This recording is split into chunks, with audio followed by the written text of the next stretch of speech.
Hello, good afternoon. You are still watching Ogun State Television, OGTV, here in Abeokuta. This is Political Update this Friday. We thank you so much for watching us.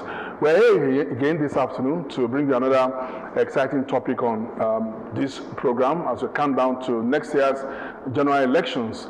My name is Biodun Alabi, and we'd like to start the way we normally start on this program by taking you around the nation and give you some of the stories that are grabbing the headlines as far as politics is concerned towards 2027 general election. So we'll take this break. We'll come back shortly for the main interview and, of course, our guests in the studios. Please stay with us. The House of Representatives on Thursday approved the Constitution Alteration Bill seeking to establish state police across Nigeria. On a bill for an act to alter the Constitution of the Federal Republic of Nigeria 1999 as amended to provide for the establishment of state police. Despite a protest and walkout by members of the minority caucus who argued that the legal framework required further refinement and that the constitutional amendment process was not properly followed, the bill, titled A Bill for an Act to Alter the Constitution of the Federal Republic of Nigeria 1999 to provide for the establishment of state police services and for related matters, secured the constitutionally required two-thirds majority after consideration by the House.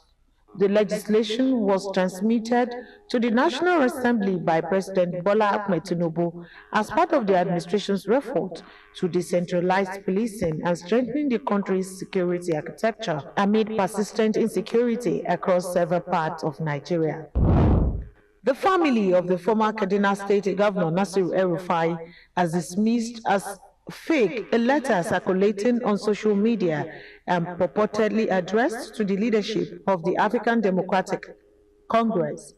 In a statement issued on Thursday by his son, Mohammed Bello El-Rufai, on behalf of the family, the document, titled Urgent Message and dated July 14, 2026, was described as a fabrication that did not originate from the former governor. According to the statement, the letter, which was purportedly addressed to the national chairman and national secretary of the ADC, should be ignored by members of the public. The vice presidential candidate of the National Democratic Congress, NDC, Rabiu Musa Kwakwanso, has confirmed that he and the party's presidential candidate, Peter Obi, have a written agreement that Obi will serve only one 4-year term if elected president in 2027. That is what you said, that after 4 years, he will come and work together, team together, as a group, as a party, as friends, brothers, and so on, and involve everybody to work together so that after his term or our term of 4 years, 2027 to 2031, then it comes back to the north, and that is the general agreement. Kwakwanso disclosed this during an interview on Monday while responding to questions about Obi's repeated promise to spend only one term in office. According to him, he has no reason to doubt Obi's commitment to the pledge. The Ogun State House of Assembly has passed a resolution exonerating the former Speaker Olakunle Oluomo of an allegation of embezzlement linked to his removal in 2024. The Assembly also commuted Oluomo's impeachment to a resignation through a resolution adopted during Wednesday's plenary at the Assembly's complex, Okemoso, Abeokuta. The resolution followed the presentation of the Committee of the Whole House report by the Deputy Speaker, Honorable Latifat Ajayi. Having reviewed the evidence provided, this Honorable House consequently withdraws the allegation of embezzlement as part of the reason for its removal from office.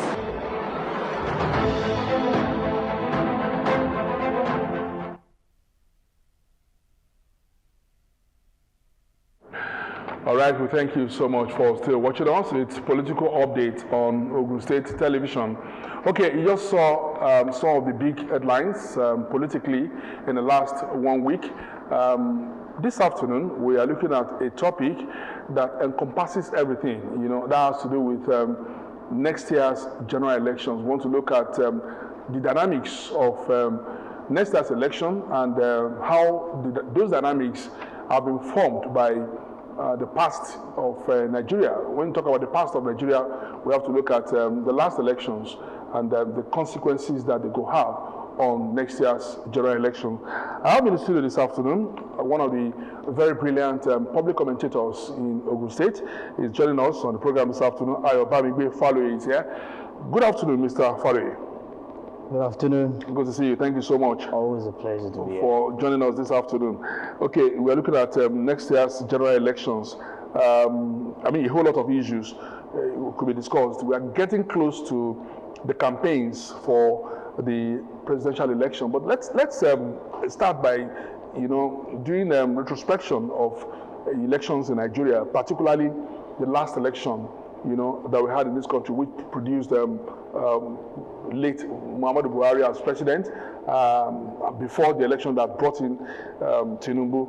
Now, what are the consequences of last elections that we could say have defined the dynamics of what you are likely to see from now and from now till next year? Well, the last elections was, I think the last elections would not be compared to these elections in the sense that it was more like the ruling party had the candidates that was fresh at the elections. So almost all the candidates were fresh at the elections. It was not like an incumbent was going for a second term. So that made some level of level playing ground, even though the ruling party may seem to have had an upper hand when you talk about control of institutions that have to do with the elections. But in this case, is an incumbent, I'm talking about the presidency now, is an incumbent going for a second term. And we have seen in the history of elections that most times it's always very tough because the grip on power and some institutions that are involved in the electioneering process is often going to tilt, either we like it or not, is likely going to tilt to the to the party in power, and that is where we are at now at this situation. Again, if you look at the last elections that was governed by the old Electoral Act, there were not too many ambiguities in it. You conduct your elections at the polling units, transfer the elections as agreed, as observed at the polling units, straight to the IREV. The IREV, collation is done both at the centers physically and even on IREV. There was no ambiguity about it. Is there any? What are the ambiguities in this? In this time around now, they are saying that yes, in the reviewed one, and scholars and experts in electioneering have also raised concern that you say that if results cannot be transmitted from the polling units, that there is room for them to introduce a manual result sharing system. That's the ECAs, I think. That's something that we have put behind us.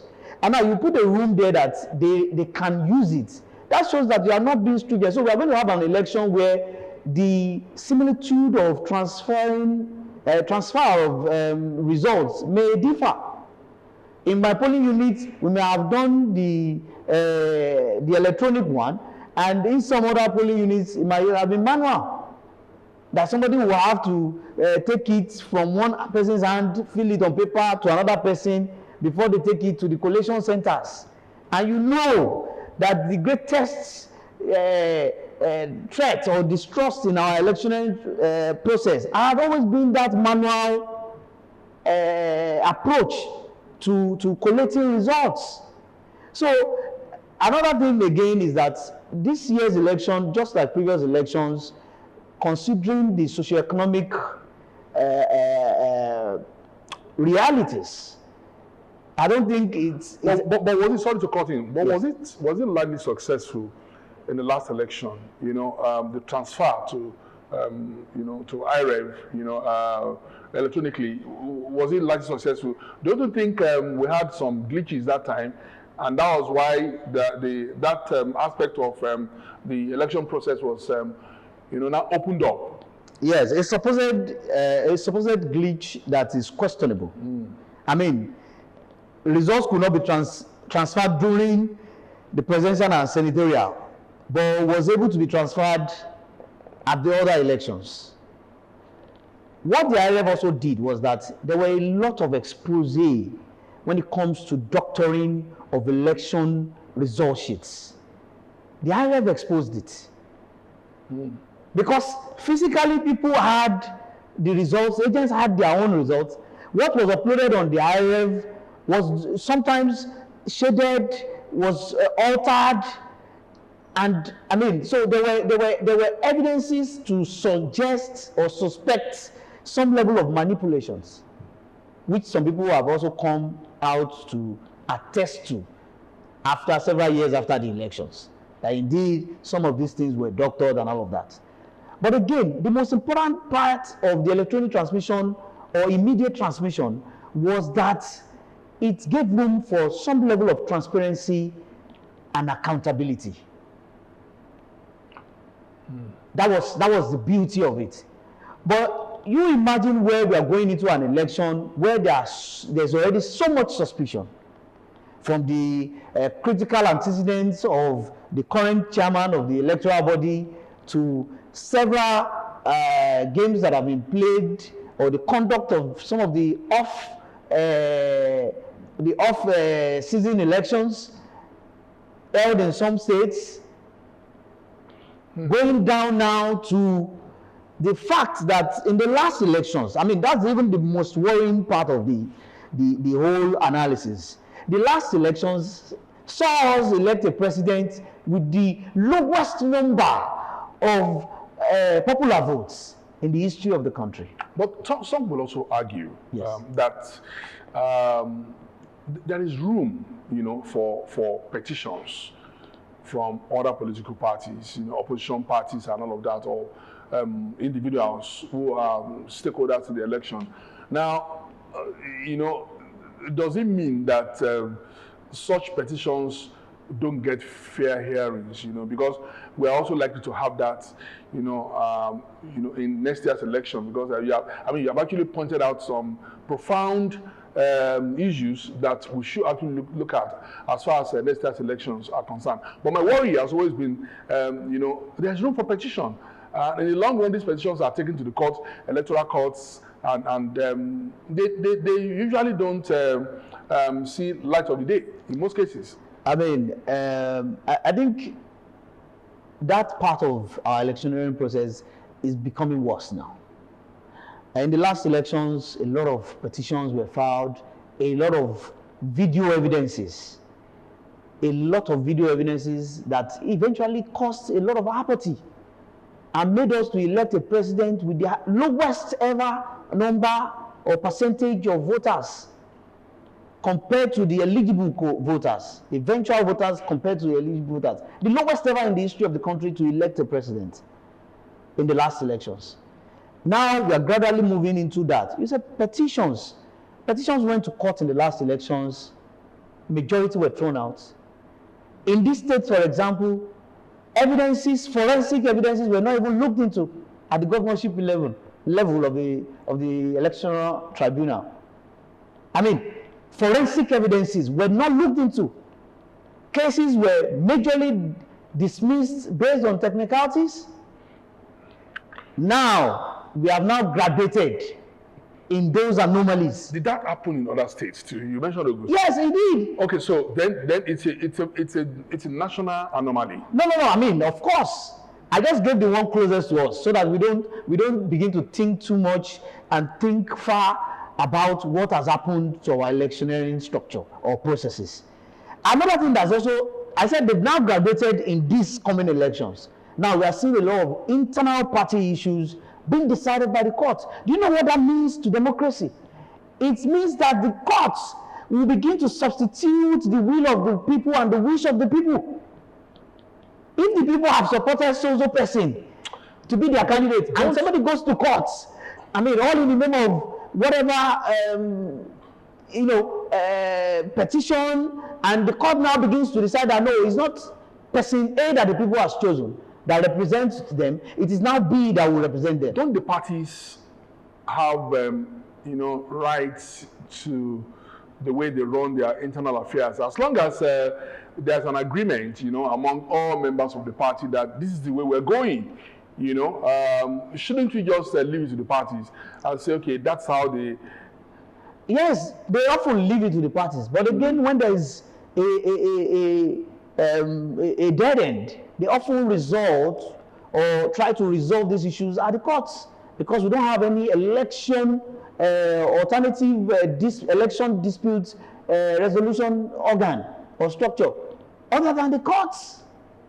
At least for now. Yes, for now. So until when the elections are held. So prior to elections, we could have a committee that of experts and learned people or experts in the process who are neutral enough to adjudicate and settle these issues. Because what really matters is that the will of the people supersedes every other thing. Have we ever had neutrality? Even when those bodies you are talking about, the foundation that actually created them is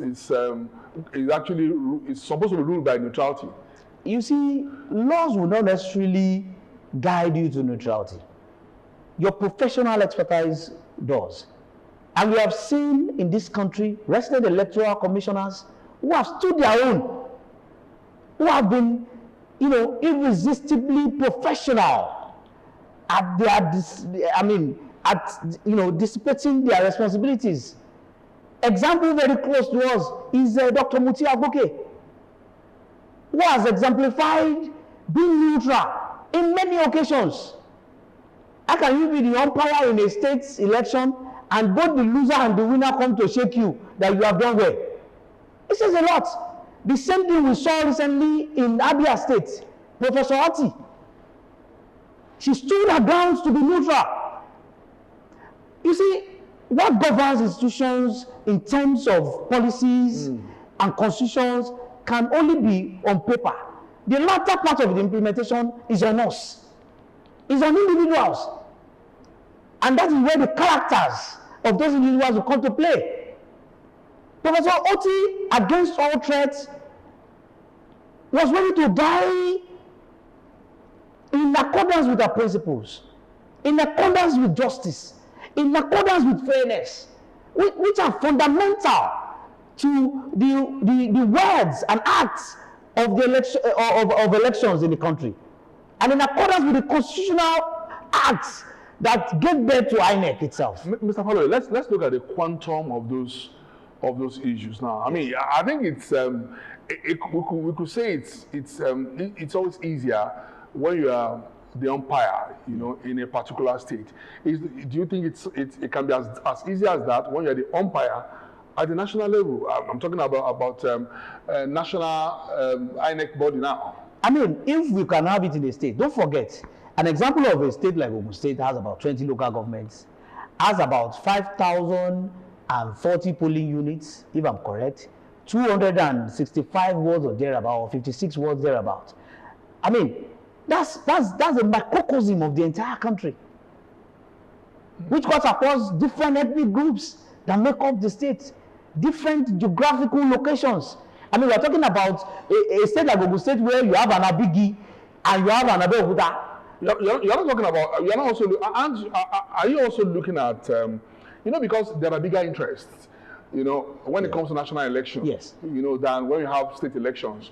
And the beyond those, among those interests include interests that are beyond the shores of the country. I agree with you. But again, the electionary process has already been broken down into states I mean, and that is where Professor Oti was often compelled to go the side of those interests you were talking about. But she stood her ground in the state. Okay, now can we now give Josh Amupiton benefits of the doubt? You know, because he has not conducted next year's election, we are only previewing the election. So maybe he could, in the long run, come into the class of, you know, the Jagas of this world. You know, the two other gentlemen you mentioned. Mutiu Abuke, Yes. Mutiu Abuke, Yes. and the rest of them. Maybe next year, maybe after next year's election, we could now come back here and look at what Amukusho. Well, oftentimes, humans are followed by the antecedents. And unfortunately, you were talking about petition the other time. It's also on record that a lot of things were questionable about the antecedents of the current chairman. And this was raised by the opposition parties.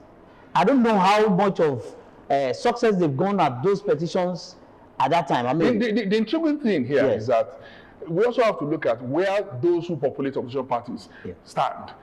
If they were in the ruling party, do you think they could have also made those observations about the INEC chairman? Well, I wouldn't want to imagine what they would do, but we know that in the democratic setting, we want the ruling, we want the opposition, and we don't want any of them to be gagged by any means. So if they are doing it in opposition now, fine. If they happen to be on the other side, we also expect that the person on the opposition side will do the same thing. Especially when we'll be able to tell them that you did the same thing when you were here, and if they are doing it to you, I mean, it's fair. So it's a pattern. You know, I mean, we must maintain the bricks that, you know, makes democracy. But I think let's submit that we will give you know, Mukuton the benefit of the doubt, you know, and then the state you know, Rex, let's also give the benefit of the doubt that we could, because it's still a long way, whether we like it or not, before next year. Now, let's look at another, you know, issue that I consider global. So the political parties, we now have ADC, PDP, NDC, and the rest of them. Now, are they new? Are they new? What are the new things they bring to the table for you? Well, unfortunately, it's almost sad that the Nigerian political space, especially the political parties, the ideologies that run them, the principles that run them, is almost similar across board. Are there truly ideologies? Well, of course. If we say that their ways are similar, of course we should be ready to conclude that there are really no ideologies and principles behind the majority of the political parties. Have you made efforts as a public commentator to study the ideologies of these parties? There shouldn't be any, because if there are ideologies, luckily for us, we have seen the People's Democratic Party rule for a number of years. If I ask you now what is symbolic about their years of ruling, I'm sure that you cannot pinpoint anything. The same way we have had the APC for a couple of years now. What legacy, what living legacy can you talk about them? Nothing. Nothing spectacular. But these parties, they always come out to say they are also divided around the lines of progressives and then conservatives. What is progressive? What is progressive about the APC? What exactly is progressive about it? No, not APC this time around. No, I mean, is there not progressive? About the entire political space, about the political parties. Yeah, I'm coming somewhere. I mean, even when you put progressive in your name as your nomenclature as a party, I'm saying, what progressive is progressive about you? What is the same way the PDP came then? They said they are umbrella. I mean, whatever they meant by that. What did they really unite families, or they broke families? What should we define as progressive? I mean, progressive, it has to do. I'm a lover of data. I would want you to bring out the indices that indeed poverty level has, you know, run away from the top, going down. Out of school children has begun to reduce. The maternal mortality rates that Nigeria is currently carrying the biggest award in the world is not like that again. Open defecation has reduced. I mean, these are the things, these are the indices patient to doctor. I mean, patient to doctor. I think about what WHO standard. What are we operating in Nigeria? Is it getting worse? I mean, those are the things you can use to confirm that you are indeed progressive, that indeed you are taking the country, the nation from where it was to where it is now, where they now look back and say, were we the ones back there? Thank God we are now here. I mean, even coming to sports, Nigeria has failed to qualify for how many World Cups now? Back to back. I mean, 2. So what is progressive about you? What are you progressing? Are you progressing progressively, or you are progressing forward? You just mentioned an area that touches my heart, sports. Now, no, I needed to bring it home so that you understand what I'm saying. but is that also, as that over the years too? I don't really want to be the analyst in this on this program. You are the analyst. Over the years, have our governments also campaigned to us and say, okay, when we get to power, we're going to win the World Cup, we're going to win the AFCON and all of that? Do they campaign with sports policies? You know? I mean, if I don't know of the rest, I'm sure that President Tinubu, just about when he got there, I think Nigeria won something. Yeah. And he made a lot of promises to invest in sports. Because Nigeria won. Because Nigeria won. I mean, yes. I'm talking about in his campaigns. He did say that he was going to engage a lot of young people. Due credits to him, there have been a lot of appointments politically. I give it to him. But where are you using your majority population other than sports business? That's like the easiest place. How much of that have they done? How much? Only recently when our own Bukola Olopade assumed office at the NSC, that we are beginning to see some, energy. So we could say. I mean, it's too early to judge. We could say that you are giving Tinubu a pass mark. No. I mean, as far as sports, I am not one of those analysts that will say somebody is completely bad or somebody is completely good. And no human. That is not a human evaluation. It's not possible.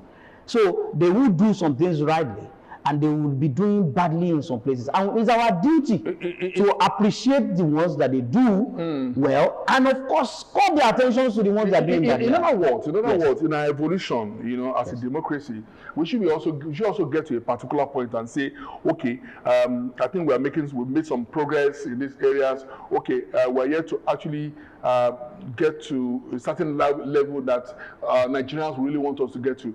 Now let's rate about Tinubu. So far, I just watched a video. I saw road constructions, across the divide in Nigeria and all of that. And I think in some areas, you can also say Tinubu has not really done very well. But in some areas too, you also have to give it to him that he appears to be on the right tracks. You see, it's a difficult situation for Bola Ahmed Tinubu. Because when he was becoming president, the people did not nail it on him to be the best president Nigeria will ever produce. The duty was come and right what are currently wrong. What are the things that are wrong? Remuneration of civil servants as at when due. Infrastructure decay. They didn't say you should come and turn Nigeria to a Dubai overnight. You will only be president for at most 8 years. So why don't you chew? I mean, we have seen in these states, for example, where a sitting governor was chewing more than he could swallow. And what happened to the abandoned projects? Wasted public funds. Because the person after him did not continue with it. So why do we have to do a lot of elephant projects, whereas leaving out the critical part? Go and ask every arm of the civil service how they are faring out. Okay, so we could say that there is some functionalism, from the current federal government in terms of facing, critical sectors of the economy. Well, you can say that. But at what cost? at increasing international debts and national debts. Okay, so don't let us turn this to what's it called? No, I love the view of the infrastructural projects. Yes. I mean, I love them. Yeah. But at what cost? From Lagos to Calabar. Beautiful. In fact, I have done my own self-appraisal of the situation. I've also heard that the Odokmani, Calabar, Akwa Ibom axis of the coastal road has already been completed and is coming to the middle. Beautiful. So you can imagine how beautiful it is for me. But again, when I sit down and I see the cost, I mean, rising international debt, rising national debt, very harsh condition for civil servants. And this is what the National Assembly is supposed to also be checking, because Nigerians may not really care as long as because I'm excited that maybe next year or in 2 years' time I'd like to drive from Lagos to Calabar. You will love the trip. So we'll come back to continue the discussion. It's political update on Ogun State Television this afternoon, and we're having in the studio Ayobamigbe Faloye, public commentator. We are looking at 2027 general elections. We'll take this break. When we come back, we are going to open the lines for you. You're going to join us because we want to make this as interactive as possible so that you can also share your opinions on your expectations as far as next year's general elections are concerned. So we'll take this break. We'll be back shortly. Please stay with us. All right, political update on Ogun State Television, and we're looking at 2027 general elections. Ayobamigbe Faloye is our guest on this program, but we're going to open the line for you to also call us. Let's hear you, what you'd like to say about the topic we are discussing. So I was actually talking about the role of the institutions that are supposed to checkmate, abuses, of the executives. I mean, that's the judiciary and the legislature. Now, if you say the costs of building these infrastructures are way too high, why is the National Assembly looking away? Or why have they looked away? I mean, I'm not sure. I've not seen the cost, but I'm going by what you said. And I thought that the National Assembly is in the best position to actually do this. Unfortunately, the democratic structure has always been that there shouldn't be so much parley between the executives and the legislative. Because when you say oversight, it's like a supervisee and a supervisor aligning all the time. So if they are aligning all the time, I don't think there will be maximum productivity. Shouldn't they align if the executive is doing the right things? No, they can get to align, but you can't tell me that we'll align all through. It's impossible. Because the realities are not incommensurate with whatever we can imagine. You and I have been friends over the years, and we've not had any reason to quarrel. Yes. Okay, and I think it's because we have actually managed our friendship. So now is it also right for anybody to say, Ayo and Biodu have not fought because they are covering up certain things? Unfortunately for Ayo and Biodu, it is their individual self that they are representing. Yeah. Unfortunately, at the National Assembly, you are representing interests of the common man. So there is no way, even when myself and Biodu will not have issues, I will have to bring issues of the people at the rural area to the forefront. But have you also not seen the fact that some certain criticisms, of government or of governance are motivated by selfish interest, and are not motivated by the interest of the public? Well, that now becomes a personal burden. I said earlier that the rules will not tell you how to be a fair umpire as an INEC officer. It will not tell you how to go about it. It is your character as a person that would bring out the best of the implementation procedures for those rules. And that also comes to play when you are representing the masses at the National Assembly. I mean, you can fight, and do you understand that we can also fight, just like in marriage? We can have a lot of conflict, but at the end of the day, our children will be, will grow up, will be very matured because of those conflicts, because we disagree to agree. That is the concept of the legislative relationship with the executives. When have they ever disagreed? This current legislative at the National Assembly. But how would they disagree when you have the National Assembly and State Assemblies populated by members of the same political party that has... And that answers your previous questions about ideologies of parties. If you don't have an ideology in a party that self-cleanses itself, that takes its own criticisms seriously and works on it, then you don't have a party that has ideology. Does that not also speak about the credibility of those who go to public offices in Nigeria? Of course. Of course. Of course, that credibility is very, very important. And that's why we have seen that some people are in that National Assembly with a WAEC certificate. The same time, a professor is also representing some people from Ekiti. So at the end of the day, you have, conflict. But as long as I satisfy the minimum requirement, does it matter anymore? These are the lacunas of the Constitution. And that's why we are saying that, if there was a time I had a research work with an international organization and we were sampling, comparing the Lagos State educational system, you will be surprised at the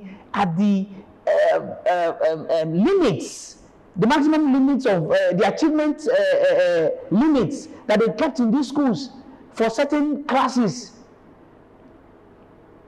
It was so low. Why? Because they wanted to make sure that some people are included. Just like you are saying that, if you tender WAEC, you have made the requirements. Those lacuna you talk about, yes, you don't think they are also primordial? Because if you check the history of Nigeria, there's a certain region of the country that believes that things should go this way, and their belief, for me, has largely determined what is altered or what is promoted in the constitution of Nigeria. You don't think so? Well, you can say that, but again, to get things right, to set things right, is on us. On who? On all Nigerians. Whenever you find yourself in those situations, you don't play on the low. We may be in Nigeria, but people are looking at us outside. We are competing globally in several competitions. Okay, you now tell me, because that is standard in Nigeria, because you want to cater for everybody in the country, you now intentionally lower the standard of your team, your football team, and you want to go to a World Cup and play with other teams globally. Have you not failed before even entering the competition? So even when you prepare locally, you must set the standard globally. So Nigeria does not have any excuse to continue to rigmarole around mediocrity at the expense of trying to justify inclusion and carrying everybody along. No! When you talk about credibility, I've also seen over the years in Nigeria that it's always been easy. Like, Buffalo is here, doing all of this analysis. When you find yourself in the other side, or on the other side, tomorrow probably you are appointed as a special advisor by the governor of the state and all of that. Are you going to keep the same the same momentum of anger and passionate interest about the society that you're supposed to? Unfortunately for us, some of us believe in the school of thought that leadership is not a title. Leadership is in the mirror. Leadership is what you have built in character over time. And my antecedents can tell you that the way I am now was the way I was 30 years ago. I didn't know you 30 years ago. Anybody that knows me, this is life. So what I'm saying is that there has been intentionality in practicalizing what is right, even when nobody is watching. I think I'm just tickling you because there is leadership at every stratum of the society. Right. Even in your, It starts with you as a person. Even in your family. In your family, Yes. you know, you could exhibit bad leadership as a father. Yes. You know, in your community, I've seen a whole lot of quarrels in CDAs, and sometimes I wonder if we run CDAs like this, you know, then. So why do you guys not complain about Tinubu and all of that? If you run CDAs, which is supposed to be, you know, one of the very minute components of leadership. Yes. You are very correct. And that's why some of us that are analysts have been finding it difficult to really, you know, question the politicians and the political class, because even we followers have not been exemplary when it comes to selfless leadership at any level. I mean, we have heard of CDA chairmen running away with contributions at the communities. We have seen a lot of leaders, religious. We have seen a lot of leaders, a lot of fathers at the homes being extremely corrupt and unfair. So it's sometimes it's always very difficult, and that's why I often make sure that it's a two-stroke approach. When you are criticizing the government, please ask yourself, look yourself in the mirror and ask, are you really doing your due diligence? Some people up to now don't have their PVCs. The highest level of irresponsibility on any citizen. Some people don't even pay taxes. They pay taxes. I mean, taxes is far. The PVC is free. Apathy. What kind of apathy? It's been apathetic, you know, a crime. Yes, it's a serious crime. I was saying on a radio station earlier on, I said, if I'm going to do business with you and you don't have a PVC, I take you as the most irresponsible person ever. Get your PVC. You must go out on election days. You must cast your votes. How can we have about 60-something% of eligible voters not participating in the elections? You don't think it's because people have this belief that you know, votes don't count in Nigeria? In quotes, that responsibility, that onus is on INEC, not you. So if INEC now tells you before 1 minute before they conclude the elections that, okay, I am ready to be fair, I want to count all the votes, will they come and call you in your house to come and have your own when the elections are closed?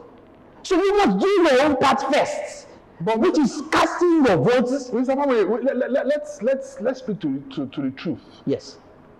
We all know that the elites, you know, are mostly guilty of not coming out to vote. You know, because we are fond of, for us here in this business, on election day, it's either you're in the studios or you're on the field.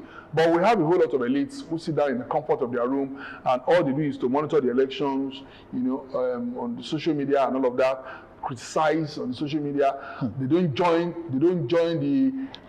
the party, and you expect that these are the people that are supposed to actually drive democracy and tell the vulcanizer, the driver, the rewire, and all of that, you know, of the potency of the votes and all that. I mean, how does that? Isn't that confounding for you? It is. I mean, it's a serious issue, and that's why some of us have also advocated for the Election Offences Commission to try election offenders. I mean, not having a PVC and not casting your votes should culminate into an election offense, and people should pay for it. If there's consequences for that, do you know how much money Nigeria will have made now? But do you know they have their fundamental human right not to vote, you know, to vote or not to vote?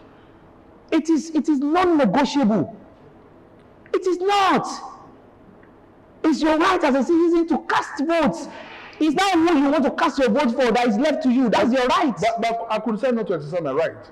Not exercise your fundamental, constitutional, national rights. So if everybody did not turn up like you to the elections, who will become the leader? But I think it's about belief here. You know, some people. It is a constitutional right. No, I'm not supporting them necessarily, but all I'm saying is that people could say, I'm not going to vote. You know, even when they say it, it is an offense. It is an offense. Is it coded? Yes, I think so. It's an offense because, I mean, what is the essence of a democratic structure if people are not coming out to vote? Now, you say democracy is about the majority. In our own case, we have turned it upside down. It's that minority that are defining who leads us for us. I mean, check out the figures of the last people that participated in the election. It's embarrassing as a nation. I can't even be the president and be so proud of myself. Okay, well, unfortunately, we're not getting calls on this program. We'll have loved, divergent opinions or views on this matter. But what we have had so far are the views of Ayobawi Faloye. But his views are beautiful anyway. But then, if you want to actually disagree with him, you have like 5 minutes more to disagree with him. The numbers are your screen. Call us. Let's hear you. Let's know what you feel about because we are costing home gradually. Now, I think we've looked at the role of INEC in this election. Now, let's look at whether Nigeria could actually get a system-driven governance. System-driven governance. Because a lot of people have also said that democracy is too expensive. I mean, presidential government system of government is too expensive. Why can't we run our own democracy in our own little way? Let me quickly go back to the last World Cup. I've read stuffs about. Permit me. We're talking about because that's the closest about the need for. Somebody said Africa can never win the World Cup, and I disagree with the person. I said Africa could win the World Cup. That all Africa needs to do is to reinvent its football. This Spanish national team that won the World Cup only had 8 players outside their country. So it means the rest are players from their local league. And it tells you about something. If you check the history of the World Cup, no foreign manager has ever won the World Cup, for any team. So is the problem Nigeria is facing has to do with the fact that democracy is a borrowed system of governance.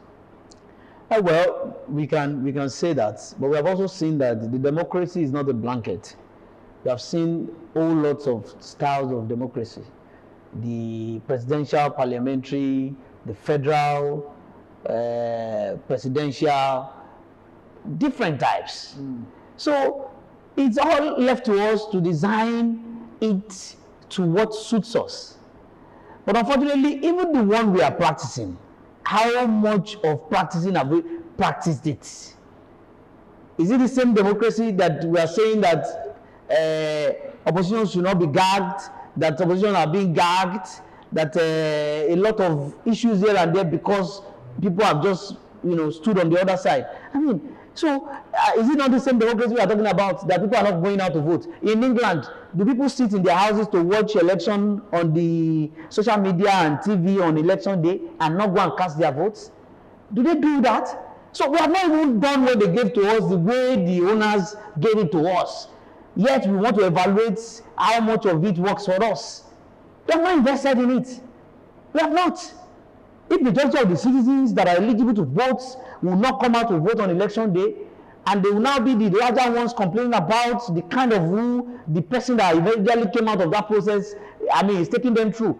It doesn't make sense. But have we also not noticed that there is a bit of improvement, in this area? During the last election, President Bola Tinubu was defeated in Lagos by Obi. And that largely was due to the fact that the youths came out, to vote against the ruling party.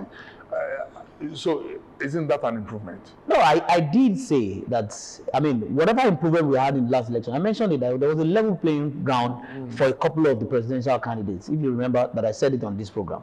But what we have done prior to this one coming is what we are now having issues with.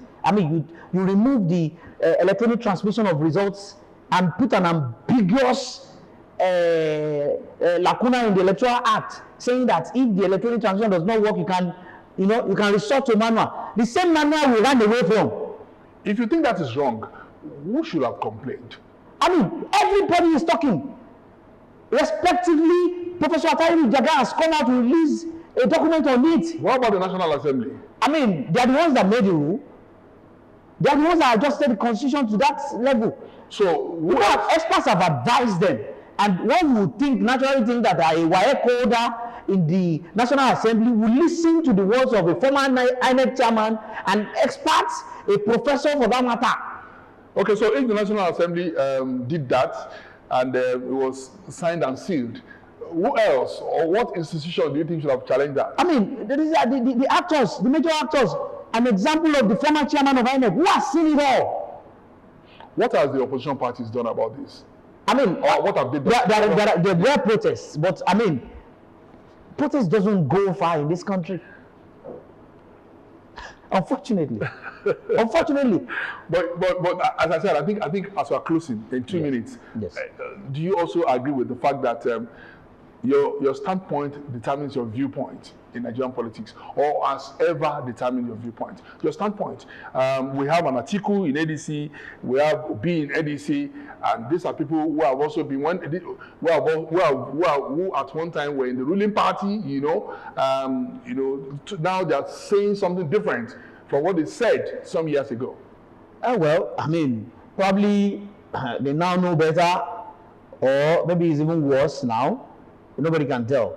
But for me, the observation has always been, I'm looking out for a leader that is empathetic, that is concerned about what Nigerians, an average Nigerian feels. Because an average Nigerian may not directly have been the person that cost Nigeria what we are facing now. And definitely in the repairs, they shouldn't also be the ones to bear the brunt. That's double jeopardy on the common man. So I'm looking for a leader that is going to have that at the back of his mind to always, and of blessed memory, President Muhammadu Buhari was that man. Catering for the ordinary Nigerians, catering for the civil servants, who ordinarily earn one of the lowest incomes in global comparative analysis. Okay. Now, to my last question, we're also to look at the role of Nigerians, the electorate, and all of this.